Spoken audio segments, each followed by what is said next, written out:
कल के मैच में क्या लगता है?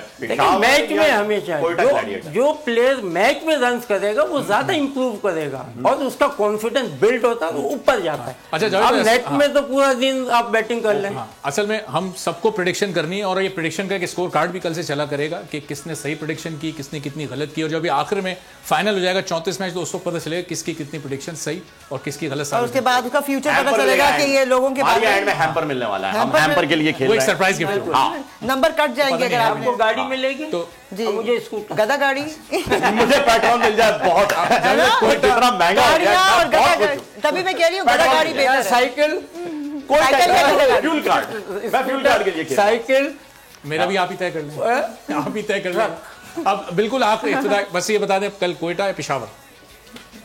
मैं एज ए प्लेयर हूँ क्योंकि मैंने खेला है क्रिकेट, तो मैं कहता हूँ कि अच्छी क्रिकेट जो अच्छा खेलेगा उसको जीतना चाहिए, राइट?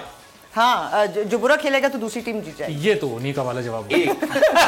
देखिए बात सही कही। कोयटा के कप्तान सरफराज अहमद हैं और पेशावर के शोएब मलिक। थोड़ा आसान कर अगर वो सरफराज दूसरी टीम के होते और वो दूसरी टीम के होते तो फर्क पड़ता नहीं, फिर भी एहतियातन बताएं, शायद आप सरफराज की वजह से कोयटा की तरफ फर्क नहीं पड़ेगा। मगर ये दोनों टीमें हैं कहाँ की?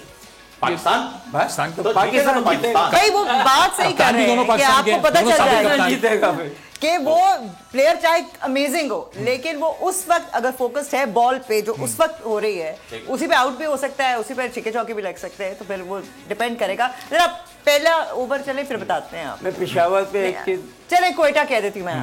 ओके कोयटा चलेगा, कोयटा ठीक है। आप मेरी टीम पेशावर है, शोएब मलिक उनके कैप्टन है।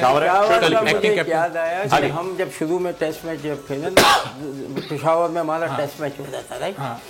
तो वहाँ जब तालियां बजती थी ना तो बेचारे वहाँ खान उन्होंने तो क्रिकेट इतनी देखी नहीं थी पहले टेस्ट में, तो वहाँ फिर जब जैसे शोर मचता था कहता अच्छा किसका गोल हुआ, किसका गोल हुआ।